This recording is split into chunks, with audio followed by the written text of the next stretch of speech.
وسهلا بكل الذين ينضموا للاستماع إلى راديو بلدي أول راديو عربي أمريكي ويعنى بقضايا العرب في المهجر.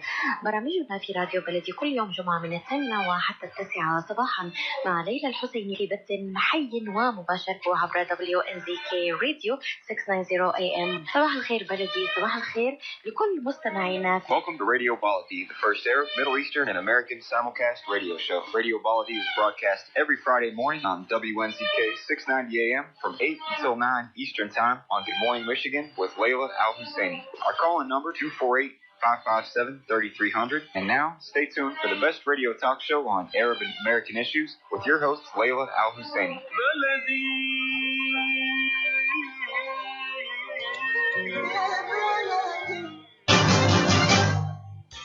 This is Dr. Sahar Khamis. Join me on the third Friday of each month at 8 a.m. Eastern Standard Time.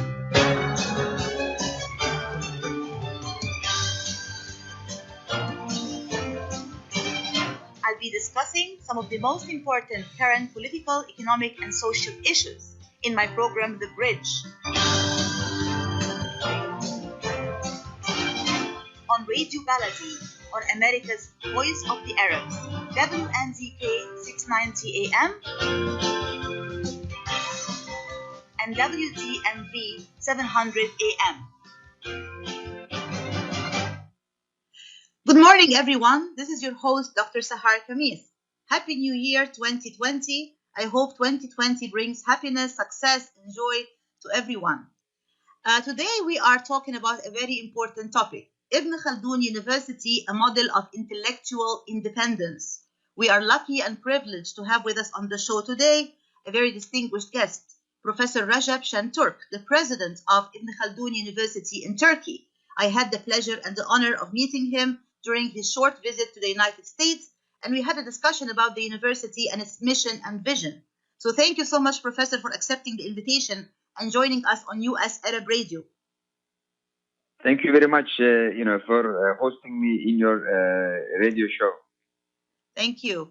So Professor Recep has a very, really rich bio and very distinguished academic journey. And instead of me trying to sum it up, I will give him the opportunity to do so, to introduce himself to our listeners today by giving us a brief idea, please, about your own intellectual and academic journey, your field of study, discipline, basically just giving our listeners an idea about how you got here and how you got to this point in your career. Yes, thank you very much. I studied in Istanbul, I went to high school in Istanbul, then I did my BA in Islamic studies also in Istanbul, and my master's was in the Department of Sociology at Istanbul University, but I spent a year in Cairo at Ain Shams University as a visiting researcher to collect data for my master's thesis, which was on the history of sociology in Egypt. So this gave me the opportunity to learn Egyptian colloquial Arabic and also to drink water of Nile and eat fool and tamiyah, develop a love, for Egyptian culture, Arab culture. So this helped me to also get to know the intellectual currents in the Arab world, in particular in Egypt. Then I did my Ph.D. at Columbia University at the Department of Sociology. It is published as a book by Stanford University Press. The title of it is Narrative Social Structure, Anatomy of Hadith Transmission Network, 610 to 1505. After I finished my PhD, I went back to Istanbul.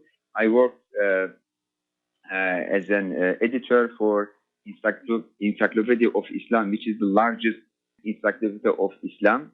It's 44 big volumes. Then I founded Alliance of Civilizations Institute, and this is a graduate institute granting MA and PhD degrees in civilization studies.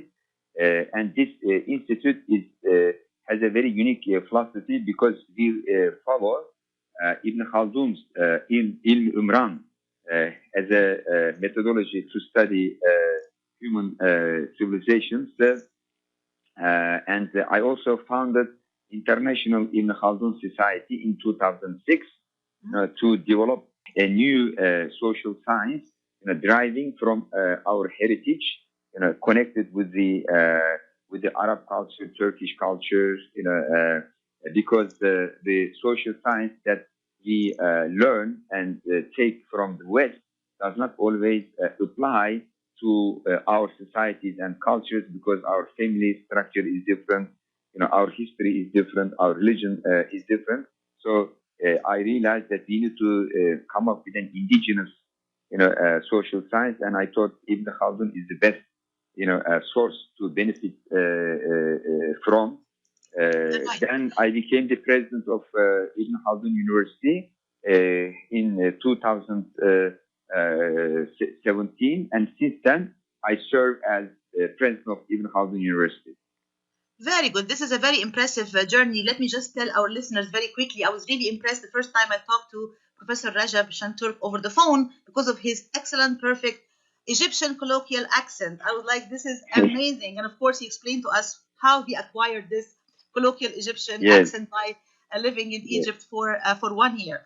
I would like to follow up on the particular point about naming the university after, of course, the prominent scholar and the founder of sociology, Ibn Haldun. What is the significance of this naming of the university after Ibn Haldun, and how is the university really living up to the mission and vision of Ibn Haldun? Yes, this is one of the most frequently asked questions to me as the president of Ibn Haldun University.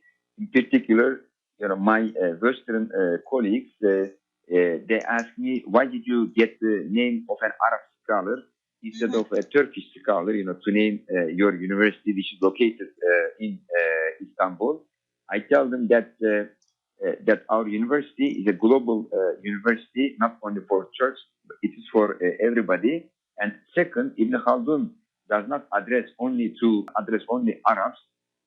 His message is universal, and everyone should benefit from the legacy of Ibn Haldun. Third, Ibn Haldun is a symbol of a great social scientist coming from outside Europe, and his heritage is grounded in the culture and civilization of Muslims and also non-Western people. So he's a symbol of a great non-Western social scientist who may inspire our students to become great social scientists in the future, because our university is a social science university. We don't have a medical school. We don't have engineering school. We have only like law school, Islamic studies school, humanities and social sciences school of communication, and business school. So we don't have engineering and medical school. So we thought Ibn Haldun is the best name for our university, so that we can raise future Ibn Halduns. A scholar of social science who's respected by everybody in the world, whose works are translated to many languages. We thought Ibn Haldun presents a good role model for young students who want to specialize in social sciences. Very good. And also you mentioned that it's a non-Western model. So basically that really leads me to the most important point here, which is the model of intellectual independence. This is a very important point. If you can explain to our listeners, what does that term mean? What does it mean to have a model of quote-unquote intellectual independence? Yes, the motto of our university is intellectual independence. By this, we mean, first of all, producing our own theories, our own ideas, rather than relying on the theories and ideas produced in the West and translating them to Islamic languages, to Arabic, Turkish, and other languages. So we should produce our own ideas, our own science, our own theories. This is very important, especially in the area of social science. I mean, in engineering and medical fields, they are like more universal. the techniques that are used in those disciplines may be transferred to other countries. They wouldn't be a problem. But when it comes to social sciences and humanities and religious studies or communication, in these fields, local culture is very important. Local social traditions are very important. If social research and social education is not grounded, is not rooted in the history of a country, in the culture of a country, in the religion of a country, in the customs of a country, it will not be helpful and useful in solving the problems of that society. So what's needed is not translating or importing social science from Europe or from America, but to produce our own social science to better understand our social problems and to better solve our social problems. Let's say if we have a problem in the family life, let's say in Turkey or in Egypt, you cannot completely understand that problem by theories and research findings you are taking from America or Europe, because their family life is very different than the family life that we have. So for this purpose, we need to be intellectually independent in the field of social science. And also another meaning of intellectual independence is that we believe the purpose of education should be making the student intellectually independent, thinking for himself and coming up with his or her ideas rather than relying on the ideas and thinking of other people, rather than imitating the ideas of others. Education should empower students intellectually in such a way that they think for themselves. Absolutely. Thank you. We will come back to this very interesting and important discussion right after this commercial break. Stay tuned, please. If halal is important to your family, you can trust that Miramar will offer not only the highest quality halal products, but the best tasting and healthiest foods that can be placed on your family table with confidence. Miramar is the first and oldest halal certified food brand in America, serving the Arab and Muslim community, and offers a wide range of halal food products. Check out Miramar's halal food selection today by visiting Miramar's exclusive distributor, Ziad Brothers Importing, at www.ziad.com. Rahma Worldwide Aid and Development provides humanitarian aid in several countries, especially in areas inside Yemen, Gaza, Syria, Lebanon, and Jordan, in addition to others in Africa and around the world. Rahma Worldwide provides food baskets, container shipment, medical supplies, mental health care, education, orphan sponsorship, soup kitchens, and more. Go to rahmarelief.org or call 248-990-4247. Any amount donated to Rahma Worldwide will go to sustaining many lives. Call now, 248-990-4247. انت الحزن شايفك ثاني يوم قاعد حالك عن إلي ساعة عم بستناك مشان نروح نتغدى بالشام. الشام؟ إيه بالشام ومو بالشام. شلون صارت هي؟ بدل ما نروح نتغدى بالشام ايه جابوا لنا الأكلات الشامية الطيبة لعنا لهم. وشلون بقى؟ هذا مطعم دماس عم يعمل كل الأكلات الشامية الطيبة هو. طيبة؟ طيبة كتير. شرفوا نتغدى سوا بمطعم دماس.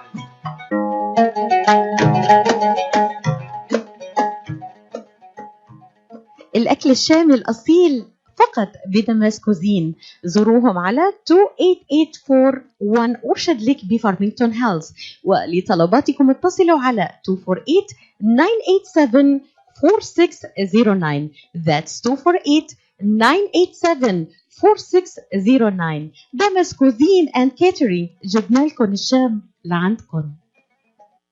Life is a non-profit charity that's provided humanitarian aid and development to people and communities for over 25 years, regardless of race, color, religion, or cultural background. When disaster occurs here or around the world, Life for Relief and Development rushes in to provide food, medical aid, and shelter to those in need. Please help improve these efforts. Make your tax-deductible donation to Life now at lifeusa.org or call 248-424-7493. Welcome back to the show, everyone. This is your host, Dr. Sahar Khamis. I have a distinguished guest with me today, Professor Recep Şentürk, the president of Ibn Haldun University in Turkey. And we're talking about Ibn Haldun University setting a unique model of intellectual independence. Professor, before going to the break, we're talking about this model of intellectual independence. And the opposite of that would be intellectual dependency. What would be some of the dangers of intellectual dependency? How did it manifest itself before, maybe in other academic settings or institutions? What are some of the dangers there? Yes. During my research in Egypt about the history of sociology in Egypt, I realized that both Turkey and Egypt, as well as the rest of the Arab world and the Muslim world, we import theories of social science, theories of economics, politics, education from the West. And I named this phenomenon as intellectual dependency of the Muslim world to the West. And I realized that the goal of education is not served. The goal of education, should be making students intellectually independent rather than, making them import ideas from outside. They said the goal of engineering should be enabling a country to produce its own technology, not just importing technology from outside. And the goal of social science should be, producing social theory to solve the social problems in that particular country. But when I studied in a comparative way what's happening in the field of social sciences in Egypt and in Turkey, I realized that our academicians, they are simply importing ideas from the West and teaching them to their students, and there is no linkage, connection between these imported theories and reality Turks and Arabs live in. So this made me come to this conclusion that this is a phenomenon which should be described as intellectual dependency, and we should, solve this phenomenon by achieving intellectual independence. So if I can also add to this, also you have the indigenous voices of people from the region itself, like, people from the Middle East, from the Arab world, from the Muslim world, talking about their own issues and about their own challenges. It is very different from having outsiders set these kinds of conversations and set these kinds of studies for us, correct? Yes, when I was in Egypt, I met great sociologists and social scientists. One of them was Ali Abdul Wahid Al-Wafi and Hassan Saadi. These are great scholars. Through my conversations, I came to this conclusion because they studied, like one studied in France, the other studied in UK. Through my conversations, I came to the conclusion that in the beginning they were very hopeful that the social science they learned in the West would also solve the problems of Egyptian society. But later they were disillusioned and they were disappointed because they came to the conclusion that the theories that they learned in France or in England did not work in Egypt because Egyptian culture and society was very different compared to French society or the British or English society. So same thing in Turkey. We also imported French sociology to Turkey, but in the beginning we were very hopeful that those social sciences we import from the West, they will solve our problems. But after a few decades, we realized that they don't function. They don't solve our problems. Right. It cannot be one size fits all. It's not like a one size fits all sociology. Yes, exactly. Or anthropology. It has to be tailored for the particular culture, and this is very, very important. I want to give our listeners an idea about for us. We have to do it for ourselves. Excuse me? I am saying that no one is going to do it for us. You know, we have to do it ourselves. Absolutely, absolutely. You have to tailor or to create your own model, which is really excellent and impressive. In this case, a model of intellectual independence, which is like, basically you can collaborate, of course, with Western universities. We'll talk about that in a moment, but you still have to maintain your own independence in terms of your intellectual line and your philosophy and your ideology and way of solving problems and issues. Give us, please, Professor, an idea about Ibn Haldun University. It's a new university with great achievements. So if you can tell us a little bit more about the size of the university, how many faculty members, how many students approximately, the different departments, as well as some of the most important things or achievements that you're personally proud of in this short period of time. Yes, by intellectual independence, we don't mean being closed to outside world. Absolutely. And rejecting everything, that outside, our culture and country. Right. Instead, we are interacting, with the rest of the world while maintaining our own identity, while focusing on our own questions and trying to produce our own solutions. So in Turkey, there is a great movement to become technologically independent. So there are investments, in the field of technology to produce what we need, and this is also very important in the field of intellectual life, social life, economic life, family life. So unless you are intellectually independent, you cannot be independent in other areas. You cannot be independent politically. You cannot be independent economically. You cannot be independent, technologically. So our university, started its journey in 2017. It's like 3 years ago. We are a new university, but the model of education that we are applying has been tested since 2010 in the Alliance of Civilizations Institute, and basically Alliance of Civilizations Institute, which is a graduate school, was kind of expanded to a full-fledged university in 2017, and we are applying a very interesting educational model in the university. So intellectual independence is the goal of the university, and we make arrangements to achieve to this goal in our university. And being internationally well connected is a prerequisite. It's a condition to reach intellectual independence. You cannot reach intellectual independence by isolating yourself from outside world. On the contrary, you can achieve intellectual independence by being well connected and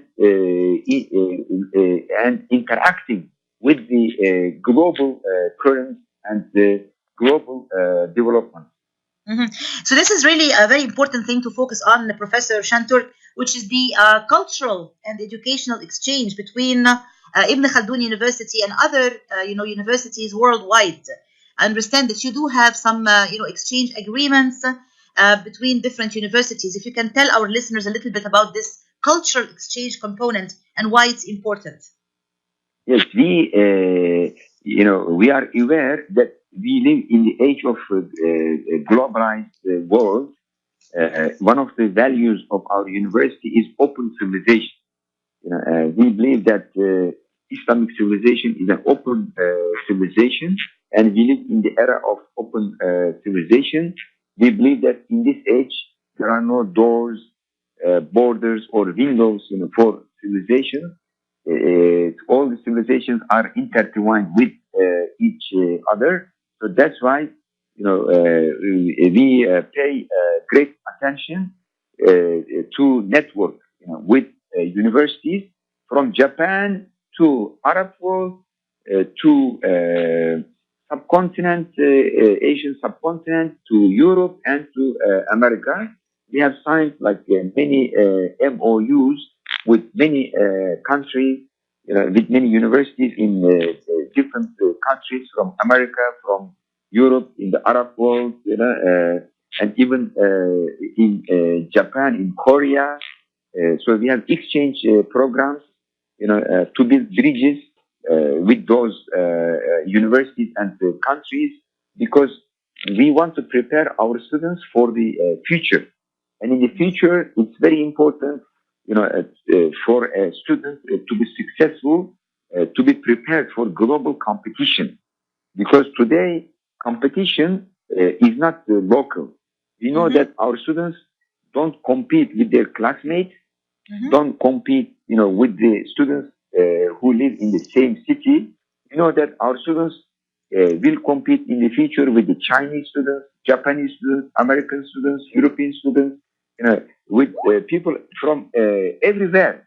So we have to prepare them for this, global competition, and this requires exposure to different cultures.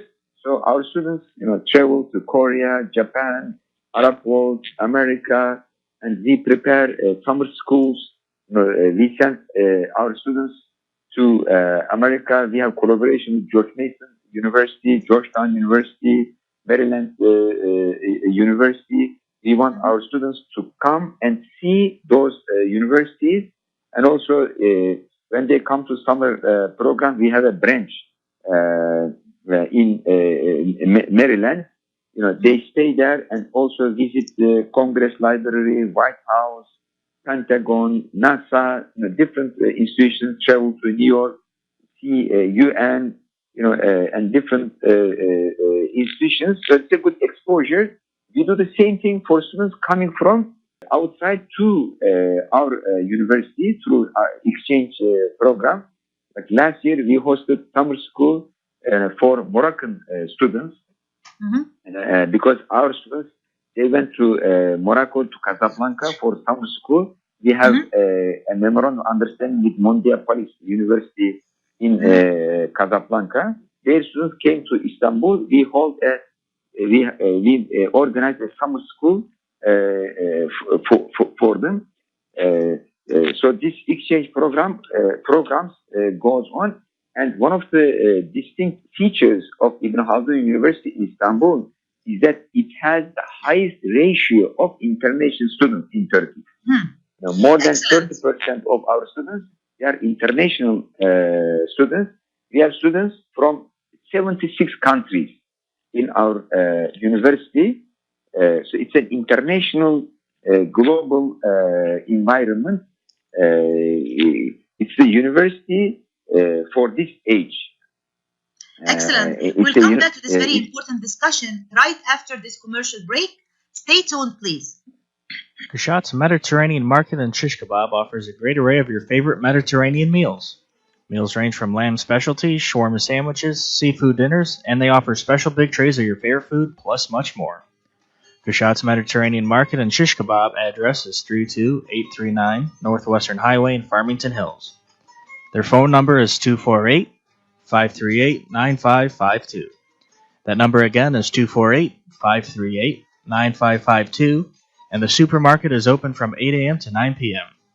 KASHAT's Mediterranean Market and Shish Kebab will definitely leave you satisfied. Rakma Worldwide Aid and Development provides humanitarian aid in several countries, especially in areas inside Yemen, Gaza, Syria, Lebanon, and Jordan, in addition to others in Africa and around the world. Rakma Worldwide provides food baskets, container shipment, medical supplies, mental health care, education, orphan sponsorship, soup kitchens, and more. Go to rakmarelief.org or call 248-990-4247. Any amount donated to Rakma Worldwide will go to sustaining many lives. Call now 248-990-4247. مرحبا سعيد. اهلا علا. ليش هالمقابله الفاتره هي؟ بيقول المثل لاقيني ولا تغديني. يمه زعلتي، شنو رايك اذا لقيتك وايضا غديتك باحسن مطاعم ميشيغان، مطعم عشتار؟ والله فكره، افضل الاطباق والمقبلات العربيه والعراقيه واحلى ملقا. ولا تنسين اللحوم الطازجه مباشره من ملحمه عشتار لزباين عشتار، وملحمه عشتار توفر اختيارات متنوعه من كافه انواع اللحوم وباسعار متميزه وجوده ايضا مميزه. ملحمة إشتار تقع على 36865 راين رود في مدينة ستيرلينغ هايت. وأكيد أحلى لمة وأطيب لقمة في مطعم عشتار اللي عنوانه 3625 15 مايل رود في مدينة ستيرلينغ هايت. هاتف 586-698-2585 586-698-2585. يلا علا، يلا عشتار، للجودة وكرم الضيافة عنوان. مطعم إشتار. When it comes to reproductive medicine, IVF Michigan fertility centers are the recognized leaders. With locations in Bloomfield Hills and 5 other cities in Michigan and Ohio, IVF has experts in all aspects of the field. As a founding member of IVF Michigan Fertility Centers, Dr. Nicholas Shama is one of the leading reproductive endocrinologists in Michigan and Ohio. Dr. Shama has performed over 10,000 IVF cases and has helped thousands of couples fulfill their dreams of parenthood. American board certified in both obstetrics and gynecology and reproductive endocrinology and infertility, Dr. Nicholas Shama is a very caring, compassionate, expert physician that understands not only the medical but also the emotional toil of infertility on his patients. When it's time, get personalized care from Dr. Nicholas Shama at IVF Michigan Fertility Centers in Michigan and Ohio. Call toll-free 855-952-9600, 855-952-9600. Welcome back to the show, everyone. This is your host, Dr. Sahar Khamis, and we're talking today about Ibn Haldun University setting a unique model of intellectual independence. My distinguished guest today is Professor Recep Şentürk, the president of Ibn Haldun University. Professor, before going to the commercial break, we're talking about the global nature of Ibn Haldun University campus. Can you tell us again the percentage of international students at Ibn Haldun University, please? Ibn Haldun University in Istanbul has some distinct features. One of them is that we made a rule that at least 30% of our students will be international students, and at the moment, we have about 30% of our students coming from 76 countries. Excellent. So this creates a very global environment. So it's a great education. For our students and the students coming from outside, because they get to know many friends from many different countries, and they can use this network in the future, whether in academic life or in social life or in political life or economic life. It's a great investment and great education for the future. And also, in our one of the distinct qualities of our university is that we require our students to learn multiple languages. In particular, three languages are mandatory for graduation: Turkish, Arabic, and English. But every student must master these three languages: Turkish, Arabic, and English, because we believe that you cannot be a good social scientist without mastering these three languages. Right. That was actually going to be my next question to you about the multilingual model that Ibn Haldun University is adopting, which is, as you said, the three languages: Turkish, Arabic, and English. What is the significance of having this multilingual model, of having these three languages? Why was that something that Ibn Haldun University has been very unique to adopt? As we have mentioned, the purpose of our university is to make our students intellectually independent. And we believe that in order for a student to be intellectually independent, we must offer our students comparative education.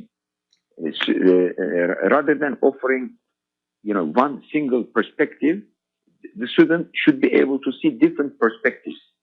And comparative education requires mastering different languages. So if a student knows English, he can have access to English literature. And if he also knows Arabic, he can have access to Arabic literature. If he also knows Turkish, then he can have access to Turkish literature as well. And this will really intellectually empower this student to see different perspectives on a particular issue. So if he studies politics, let's say, he will be able to see like Arab perspective, Turkish perspective, and also the European and also the English-speaking perspectives. Then he will be able to compare all these different views and then will make his or her own opinion at the end. So comparative education is a tool for intellectual independence, and this cannot be achieved without knowing different languages. Because if you know only English, you are prison to the views presented only in English literature. If you know only Arabic, then you are prison to the views only in the Arabic literature. If you know only Turkish, you are prison to opinions presented in that particular literature. But if you know these three languages, then you can compare all the opinions in these different literature with these different languages. And actually, this is this has been the Turkish tradition. Even in the past, during the Ottoman period, all students, they were required to learn Turkish, Arabic, and Persian. So we replaced Persian with English because Persian at that time was a great civilizational language with global importance. But today it lost its importance. But still, Arabic is a lingua franca. English is a lingua franca. Turkish is also a lingua franca. These are spoken in a vast geography. For instance, Turkish language is spoken from Uyghuristan in eastern China up to Bosnia. So there is a Turkish belt. You can travel from Uyghuristan to Kazakhstan to Turkestan to Dagestan to Azerbaijan to Turkey to Balkans, speaking only Turkish. Still, wide geography. Same thing for Arabic. Like many countries speak that language. Yes. So that's why we emphasize learning these three languages, and we organize language immersion programs in the countries where these languages are spoken. So we send our students to Arab countries so that they can experience the culture. We organize language immersion programs in Jordan and in Morocco, and for English in America. Very good. So basically, the most important point here is that the model of intellectual independence does not have to be close-minded, or doesn't mean that you just restrict yourself to your own institution or model only. You also open yourself up to the rest of the world in a global way, which I think is the model that Ibn Haldun University is trying to follow in terms of global exchange and global openness, and having 30% international students, and also having multilingual programs in English, Arabic, and Turkish. I think that you're also having bridge building in two ways. You're having two-way bridge building with the Western world as well as with the Arab world. In US Arab Radio, of course, most of our listeners are Arab Americans, and I think they would be interested to know, basically, what is the importance of this kind of openness specifically with the Arab world, and how are you doing it? Yes, as I mentioned, Ibn Haldun University evolved out of Alliance of Civilizations Institute. So it's part of the Alliance of Civilizations endeavor led by UN. So the purpose of that institute was to introduce Islamic civilization to other cultures, and also introduce other civilizations to Turkish students. So at the moment, Alliance of Civilization Institute is part of Ibn Haldun University. It is located, in the traditional old madrasa buildings around the Süleymaniye Mosque, and so this purpose is adopted by the whole university at the moment. This is the reason why we have the highest ratio of international students at Ibn Haldun University. This is the reason why we emphasize, the multiple languages in education.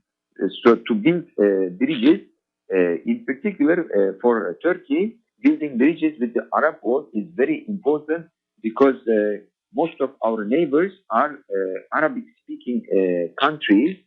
So it's very important that Turkish students know Arabic, so that they can communicate, with our Arab neighbors and understand what's going on in the Arab world in a better way. So this communication is very important, and also we have a significant percentage of students coming from Arab countries. from Syria, from Egypt, from Jordan, from Qatar, from Kuwait, and we are collaborating with universities, as I mentioned, from from Jordan, from Qatar, from Morocco.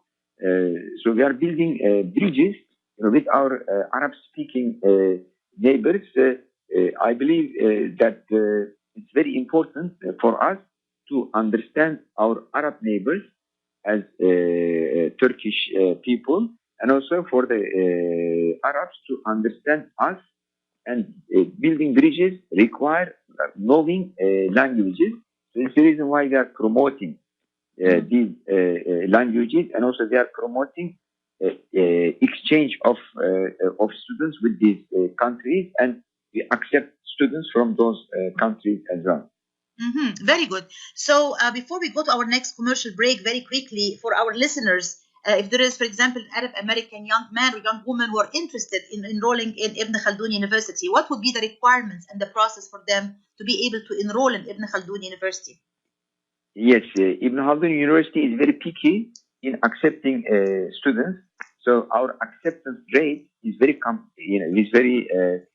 low. So there is a very competitive admission process. So last year it was only 2%,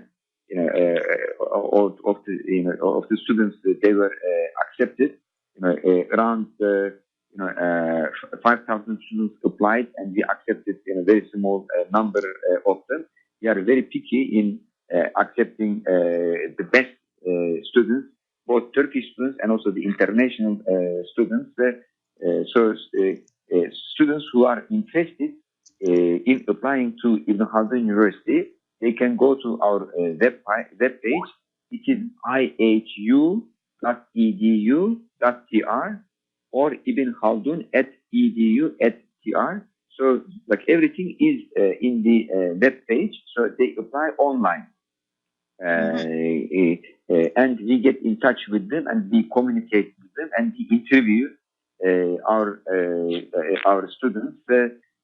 So we pay attention to their grades, and also statements of purpose, and also the score they get from SAT or like other local tests. For instance, in Jordan, they have a TEVGIHI test. So for every country, we develop admission criteria suitable for that country. Students can go to our web page, Ibn Haldun University web page, and check the requirements, or they can communicate with our international office. Our international office is like very friendly. They are ready to answer all the questions about the application process. Can you repeat, please, the website slowly, Professor, so that the listeners who are interested in enrolling would be able to check the website? Can you say it one more time, please? Okay, it's ihu.edu.tr.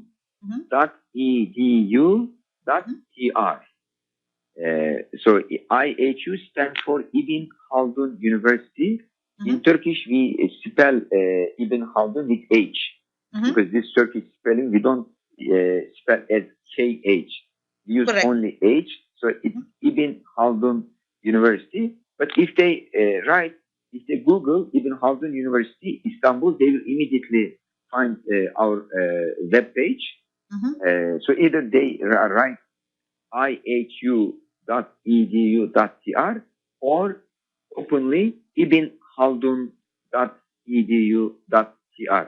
Both of them will lead them to our web page, and our web page is in English and Turkish, so they can apply using English language. In all our departments, education is in English, as I mentioned, but Arabic is mandatory. Turkish is mandatory. We have excellent language school. We teach Turkish, Arabic, and English in that way.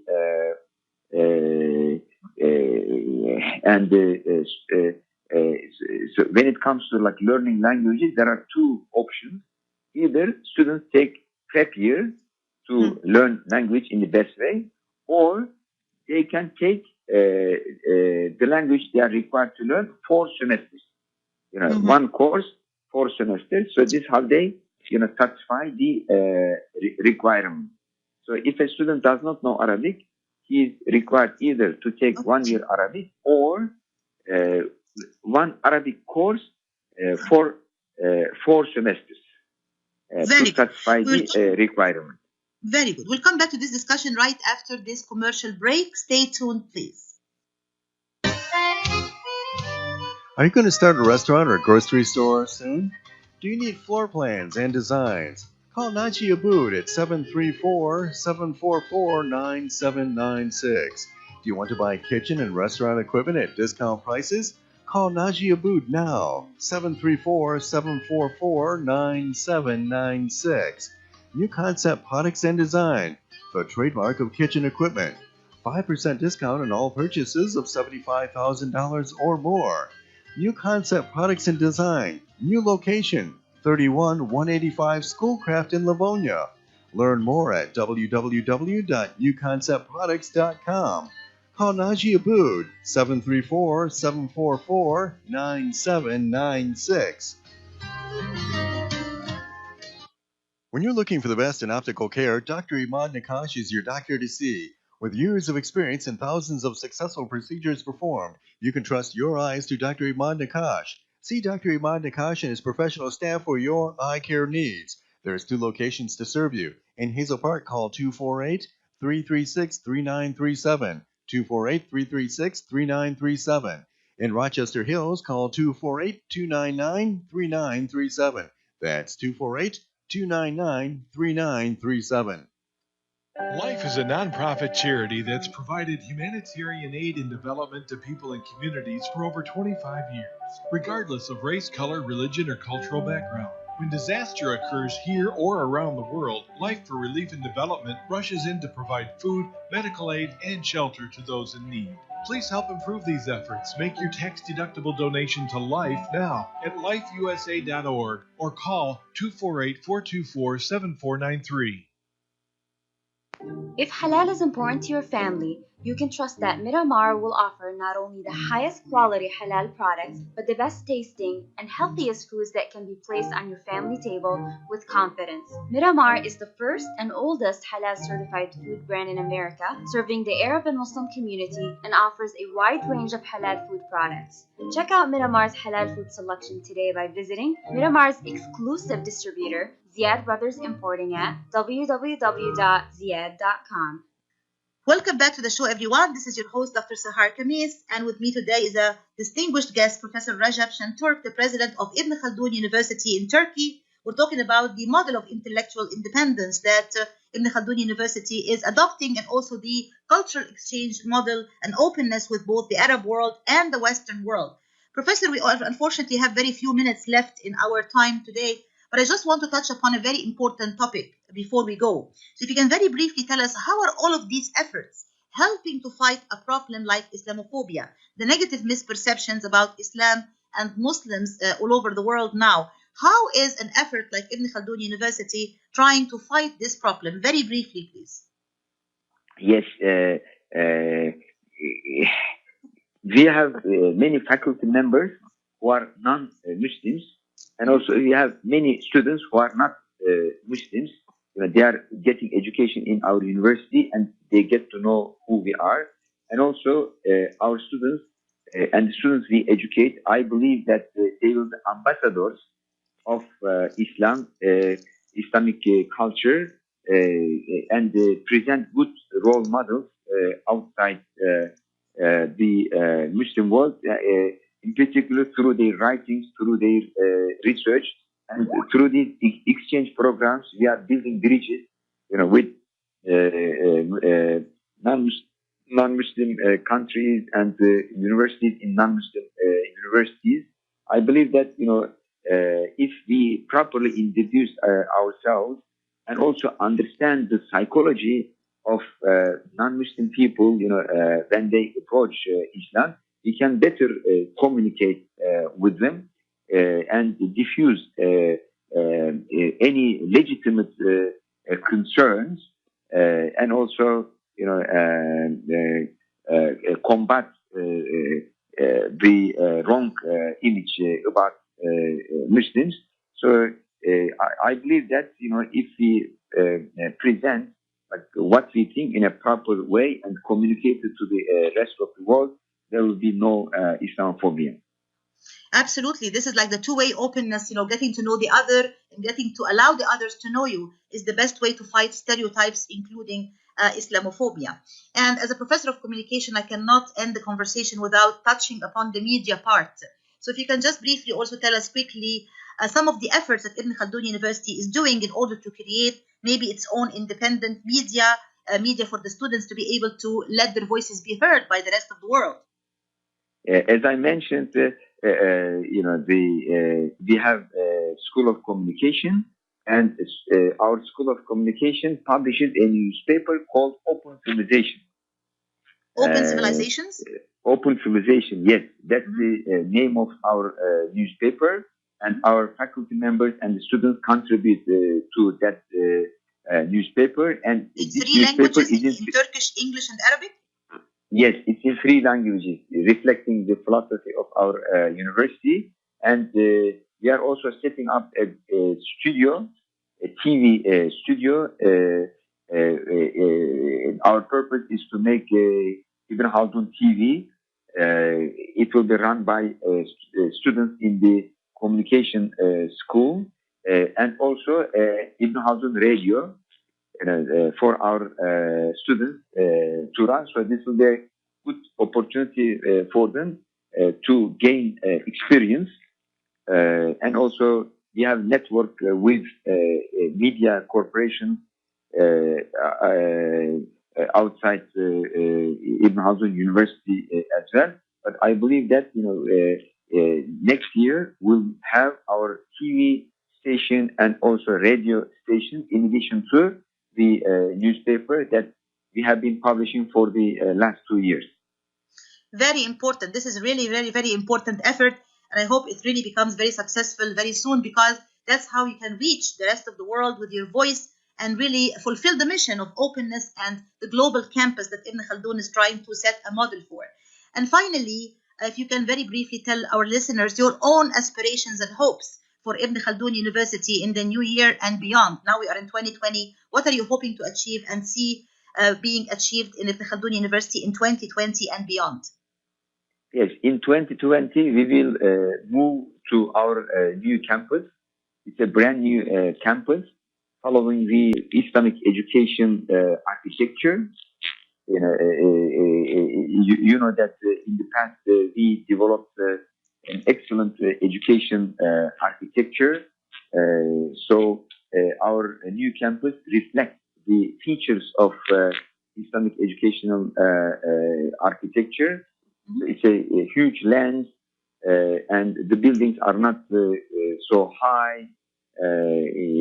So in September, we will be moving to our new campus, and in that campus, there will be a huge library, because our university is a research university, and conference and convention center, dormitories for the students, and the student union. So this is our goal for the next year. Right now we are in a temporary building, and next year we'll be in our big campus. So that's one of the things that we want to achieve. And also we are planning to open some new centers. One of them, Center for Future Studies. So this center will be very important to study future, the trends and where we are going as humanity, because the pace of change is so fast. People are worried, like what's going to happen next. So this center will address these questions. Very good, very good. I wish Ibn Haldun University every success. I wish you, Professor, every success in your noble mission. This is really, really very impressive. And inshallah, you will be able to achieve all your success and all your goals in 2020 and beyond. Thank you so much for being with us on the show today. I thank you very much for hosting me in your show, and I convey my greetings for the new year to our audience. Thank to you our so much. listeners. And thanks so much to all our listeners today. Thank you so much for being with us. Wishing you all the best in 2020 and beyond. Thank you and have a great day, a great week, a great month, and a great year. Goodbye. Thank you. Same for you. Thank you so much.